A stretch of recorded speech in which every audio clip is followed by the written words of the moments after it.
ഷാർജയിൽ റോള പാർക്കിന്റെ തൊട്ടടുത്ത് ഞാൻ നിൽക്കുന്നതിന് തൊട്ടപ്പുറത്താണ് അതുല്യ താമസിച്ചിരുന്ന ഫ്ളാറ്റ്. അവിടെയാണ് അതുല്യയും സതീഷും കഴിഞ്ഞിരുന്നത്. അതുല്യയുടെ മൃതദേഹം അവിടെയാണ് കണ്ടെത്തിയത്.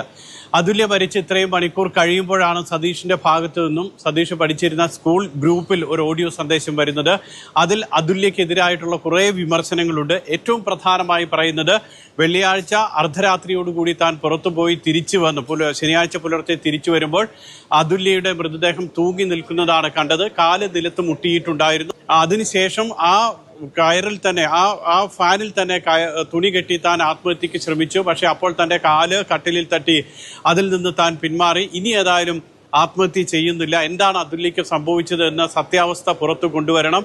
നാളെ ബന്ധുക്കൾ, അതുല്യയുടെ സഹോദരി അഖില, അതോടൊപ്പം തന്നെ അഖിലയുടെ ഭർത്താവ് ഗോകുൽ, ഇവർ ഷാർജ പോലീസിലെത്തി പരാതി നൽകുമെന്നാണ് അറിയിച്ചിട്ടുള്ളത്. ഇതുവരെ ആത്മഹത്യ മാത്രമാണ് പോലീസിന്റെ മുന്നിലുള്ള ഒരു വിവരം. മറ്റ് മരണം അല്ലെങ്കിൽ ഗാർഹിക പീഡനം അങ്ങനെയുള്ള കാര്യങ്ങളൊന്നും വന്നിട്ടില്ല. അതൊക്കെ ഇനി നാളെ പരാതി നൽകുന്നതോടുകൂടി മാത്രമേ പോലീസിന്റെ മുന്നിൽ എത്തുകയുള്ളൂ.